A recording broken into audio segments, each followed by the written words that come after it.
नमस्कार सभी लोगों को। स्वागत है आप लोगों का JSSC एजुकेशन पर। हम CNT एक्ट 1908 पढ़ रहे थे और उसमें हमने चैप्टर नंबर 18 तक कंप्लीट कर लिया था। आज हम कंप्लीट करेंगे चैप्टर नंबर 19। यही इस एक्ट का लास्ट पार्ट होगा क्योंकि ये 19 चैप्टर्स में डिवाइडेड है और इसमें जो धाराएं हैं वो 257 से शुरू होंगी और आपके 271 तक जाएंगी। तो ये लास्ट है, लास्ट चैप्टर हम देखने वाले हैं आज, जिसमें बात की गई है जॉइंट लैंडलॉर्ड्स की।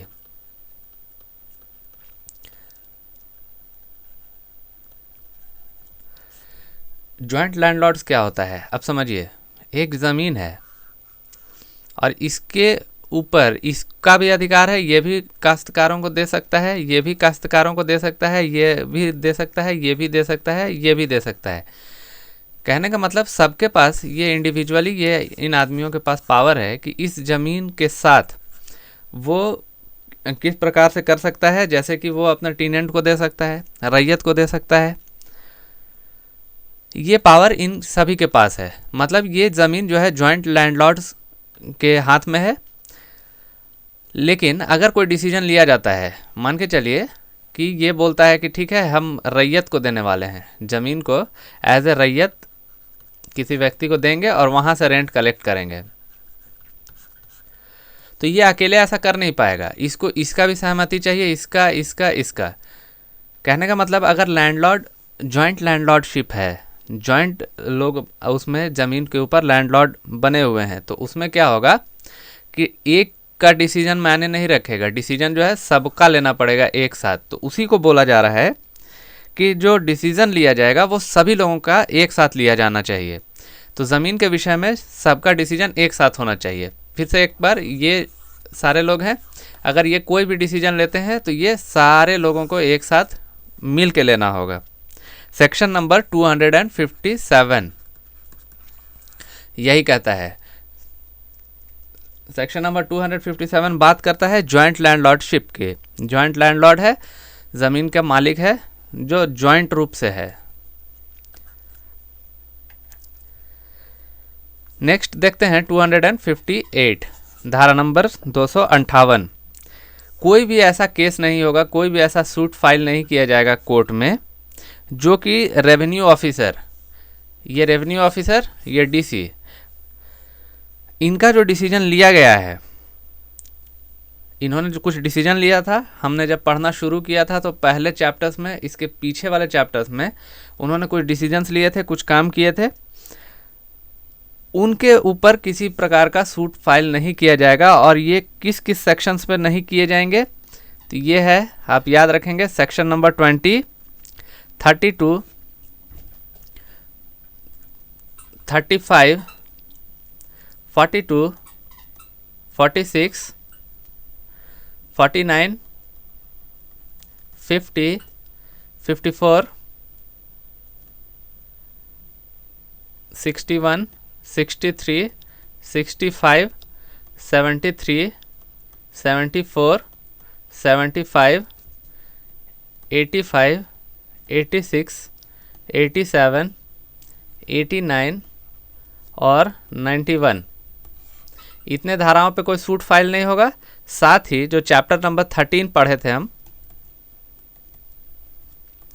चैप्टर नंबर 13 जो पढ़ा था हमने, इसमें 14, 15, 16 और 18, इन धाराओं में सूट फाइल नहीं होगा जिसमें DC और रेवेन्यू ऑफिसर्स ने जो डिसीजन लिया था, क्योंकि इनका जो आपको इनके जो ऑब्जेक्शंस के निष्पादन की प्रक्रिया पहले ही दे दी गई है, इसलिए इस पर कोई केस फाइल नहीं होगा। आप स्क्रीनशॉट लेकर रख सकते हैं और इसको याद कर सकते हैं। सीधे चलते हैं हम लोग धारा नंबर 264 पे, बाकी इम्पॉर्टेंट नहीं है। 264 में जब सरकार चाहे तो कोई रूल बना सकती है, इसको चेंज कर सकती है, इसको इन्फोर्स करा सकती है, इन्फोर्स, मॉडिफाई। मतलब ये जो लागू किया गया है CNT एक्ट, इसमें ऐसा नहीं किया गया है कि ये एब्सोल्यूट पावर है। इसमें झारखंड सरकार, अगर CNT एक्ट लागू करती है तो झारखंड सरकार के पास ये पावर होगा कि वो उसको उसमें थोड़ा बहुत चेंजेस कर सकती है, उसमें उसकी ऑब्जेक्टिविटी को चैलेंज करके अपने सदन में रूल बना सकती है और उसमें कुछ बदलाव ला सकती है। तो ये धारा नंबर 264 कहता है कि स्टेट गवर्नमेंट चाहे तो इस रूल्स को या उसी रूल्स पे चेंजेस कर सकती है, इन्फोर्स कर सकती है, मॉडिफाई कर सकती है। तो स्टेट गवर्नमेंट को ये पावर दिया गया है। रूल नंबर 264 आप याद रखेंगे। रूल नंबर 265 पे बढ़ते हैं हम लोग। ये कहता है कि डीसी का जो काम करने का तरीका है, ऐसा नहीं है कि जब आपने देखा होगा कि जो पूरे एक्ट में डीसी के ऊपर काफ़ी ज़्यादा भार दिया गया है, डीसी के ऊपर काफ़ी ज़्यादा काम करने की जिम्मेवारी डाली गई है। तो डीसी को रेगुलेट कौन करेगा? इसमें ऐसा कोई प्रोसेस दिया जाए जिसमें कि डीसी को समझ ही ना आए कि मेरे लिए तो इसमें कुछ लिखा ही नहीं हुआ है, कुछ ऐसा मामला आ जाए तो उसमें क्या किया जा सकता है? उसमें स्टेट गवर्नमेंट रूल बनाकर डीसी को देगी।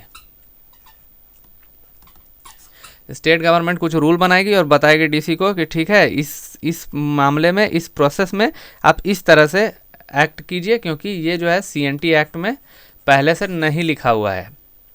समझ गए? तो डीसी के लिए जो पावर नहीं लिखी गई है, डीसी के लिए जो काम नहीं लिखा गया है, वो कौन करके देगा? State government. स्टेट गवर्नमेंट बता देगी कि आपको भाई ये सब करना है, इस अभी वाला जो आपके सामने आया है सिचुएशन, इसमें इस तरह से काम करना है आपको।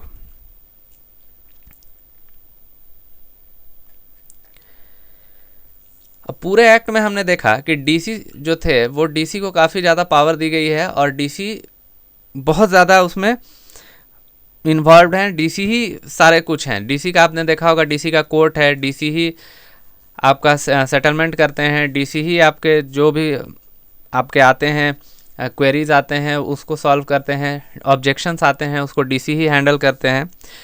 एक पूरा चैप्टर ही उनके काम करने के तरीके के ऊपर दिया हुआ है। आप कमेंट बॉक्स में बताएंगे कि कौन सा वैसा चैप्टर दिया गया है जिसमें ये चीज़ें बताई गई हैं।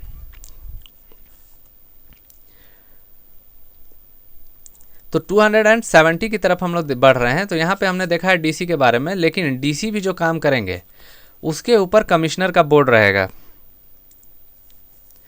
जैसे उनके ऊपर कमिश्नर रहेगा, कहने का मतलब यहाँ डीसी, इसके ऊपर कमिश्नर, जो अभी आप देखेंगे, जो अभी की व्यवस्था है वो आप जानते हैं। डीसी के ऊपर कमिश्नर, कमिश्नर के ऊपर बोर्ड हो सकता है, या तो इसके पैरेलली यहाँ पे भी बोर्ड हो सकता है या उसके ऊपर बोर्ड हो सकता है। तो आप ध्यान रखेंगे, डीसी जो है, डीसी के ऊपर कमिश्नर्स होते हैं और वो जो जनरल एक डायरेक्शन देते हैं। बाकी तो जो लिखा गया है उसके हिसाब से काम होना ही है, लेकिन एक डायरेक्शन कमिश्नर देते हैं और बताते हैं कि आपको किस तरह से काम करना है। धारा नंबर 271 की तरफ बढ़ते हैं। इसमें हम देखते हैं कि मान लीजिए कि इस एक्ट में, CNT एक्ट, इस एक्ट में किसी एक व्यक्ति को एक पावर दे दी गई है और वो पावर पहले से सेटलमेंट ऑफिसर के पास है। तो क्या होगा कि ये बड़ा नहीं हो जाएगा या ये छोटा नहीं हो जाएगा। कहने का मतलब दोनों पैरेलली काम करेंगे। अगर ऐसा हो जाए कि कोई एक्ट लाकर इसका पावर खारिज कर दिया जाए या इसका पावर खारिज कर दिया जाए तो ये अलग सी बात है, लेकिन अगर सेटलमेंट ऑफिसर्स को कोई पावर दी गई है तो वो भी बरकरार रहेगी। और इस एक्ट से अगर किसी भी ऑफिसर को अगर कोई पावर दी जा रही है जो दोनों का आपस में लड़ जा रहा है, आपस में दोनों का कॉन्साइड कर जा रहा है, तो क्या करेंगे? दोनों अपना पैरेलली काम करेंगे। ज़रूरी नहीं है कि ऐसा कोई ये एक्ट ला दिया जाए जब कि इसका पावर ख़त्म कर दें या फिर इसका पावर ख़त्म कर दें। तो आप समझ गए कि सेटलमेंट ऑफिसर को जो पावर दी गई है और इस एक्ट से अगर किसी और ऑफिसर को भी ये पावर दी गई है तो दोनों पैरेलली काम करेंगे।